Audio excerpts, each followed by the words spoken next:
بسم اللہ الرحمن الرحیم۔ ناظرین، آج کی اس ویڈیو میں آپ سنیں گے اسرائیل میں ایک بدکار عورت تھی جو بہت بد کردار تھی۔ اللہ نے اس کو حسن و جمال خوب دیا تھا، وہ بد کردار بھی انتہا درجے کی تھی۔ پوری بستی کے ساتھ اس کے تعلقات تھے۔ وہ اتنی مالدار ہو گئی کہ اس نے اپنے لیے بڑا محل بنایا اور ایک تخت بھی بنوایا۔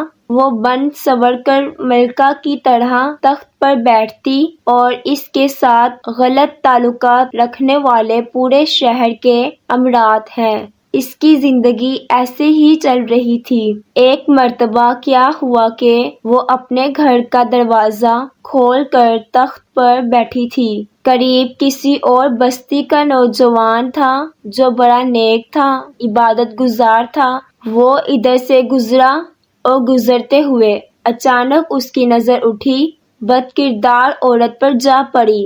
اس بد کردار عورت کی ایسی تصویر اس کے دل میں چھپی کہ وہ آگے تو چلا گیا مگر اس کا دھیان ادھر ہی بھٹک گیا۔ پھر وہ مراقبے میں، ذکر میں، تسبیحات میں، تلاوت میں جب بیٹھتا تو اس کا دل نہیں لگتا تھا۔ اس نے روزے بھی رکھے لیکن خیال نہ نکلا۔ اس نے اپنے آپ کو کافی تکلیف پہنچائی، کئی دن اپنے آپ کو بھوکا پیاسا رکھا مگر اس کے دل سے خیال نہ نکلا۔ حتیٰ کہ ایک دن اس نے سوچا کہ جب اس خیال سے میری جان نہیں چھوٹتی تو میں اس عورت کے پاس جاتا ہوں۔ چنانچہ اس کے پاس جو تھوڑا بہت سامان تھا وہ اس نے بیچا اور اس نے اتنے سارے پیسے تیار کیے ہیں جتنے سے وہ بد کردار عورت اسے اپنے پاس آنے کی اجازت دیتی۔ وہ اس بد کردار عورت کے پاس آیا اور اس کو پیسے دے کر اس کے پاس چارپائی پر بیٹھ گیا۔ بات چیت کرنے لگا۔ اچانک بات چیت کے دوران اس کے دل میں خیال آیا کہ میں نے نیکوکاری کے اتنے سال گزارے ہیں، اللہ مجھے اس بد کردار عورت کے ساتھ بیٹھے ہوئے دیکھ رہے ہوں گے۔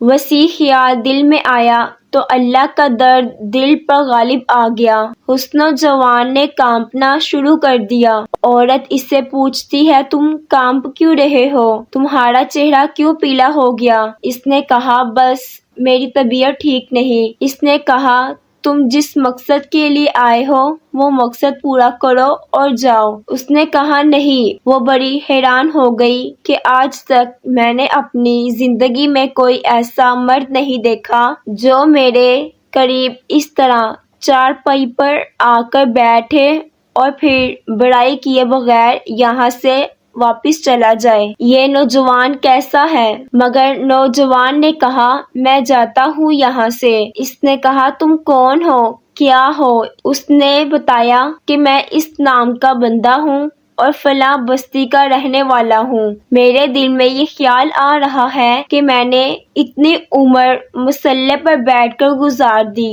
آج میرا اللہ مجھے تیرے ساتھ بیٹھے ہوئے دیکھ رہا ہے۔ بس اس کے بعد اس نوجوان کی آنکھوں سے آنسو آ گئے اور وہ وہاں سے چل پڑا۔ اب وہ وہاں سے چلا تو اس عورت کو جو اس کی تھوڑی بہت صحبت ہو گئی اس کی برکت اس کو مل گئی۔ چنانچہ عورت کے دل میں خیال آیا کہ یہ کنوارا نوجوان اتنا اللہ سے ڈرتا ہے جبکہ اس نے کوئی گناہ بھی نہیں کیا اور میں تو سارا دن اور ساری رات گناہوں کا مرتکب ہونے والی ہوں، میں تو خدا سے ڈرتی ہی نہیں۔ اس کے دل میں شرمندگی پیدا ہو گئی، ندامت ہونے لگی، کروں تو کیا کروں؟ دل میں خیال آیا کہ اچھا چلتی ہوں اور موسیٰ علیہ السلام سے پوچھتی ہوں کہ کیا میرے لیے بھی توبہ کی کوئی صورت ہے؟ وہ اپنے گھر سے نکل کر کھڑی ہوئی۔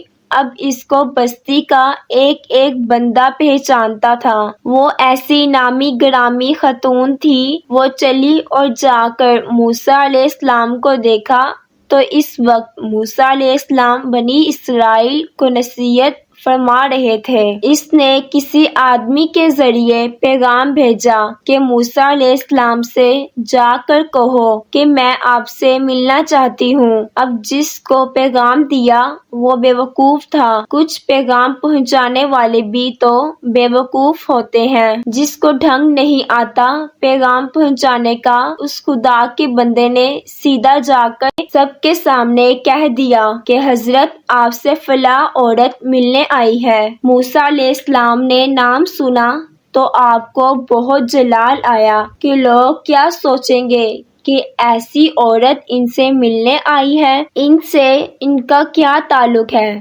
موسیٰ علیہ السلام نے غصے میں آ کر کہہ دیا کہ اس سے کہو کہ چلی جائے، میں اس سے نہیں ملنا چاہتا۔ اس بیوقوف نے آ کر کہا کہ میں نے بات تو کہی۔ موسیٰ علیہ السلام بڑے ناراض ہو گئے، وہ بڑے خفا ہوئے، وہ ڈٹ گئی۔ اس نے کہا میری بدکاریاں ایسی ہیں کہ اللہ مجھ سے پہلے ناراض تھا، اللہ کا نبی بھی مجھ سے بات نہیں کرتا، میرے لیے تو اب دنیا میں ٹھکانہ کوئی نہیں۔ بڑے اداس اور بھوجل قدموں کے ساتھ وہ وہاں سے واپس آئی۔ وہ حیران تھی کہ اللہ کے نبی نے بھی میرے ساتھ بات کرنا گوارا نہ کیا۔ میں اتنی گری ہوئی عورت ہوں کہ وہ بات بھی نہیں کرنا چاہتے۔ چنانچہ وہ گھر آئی، اس نے گھر کی کنڈی لگائی۔ اس نے اپنے کسی بڑے سے سنا تھا کہ بندہ جب اپنے رب کو ملنا چاہے، اس کو چاہیے کہ وہ اس کے آگے سجدہ کرے۔ چنانچہ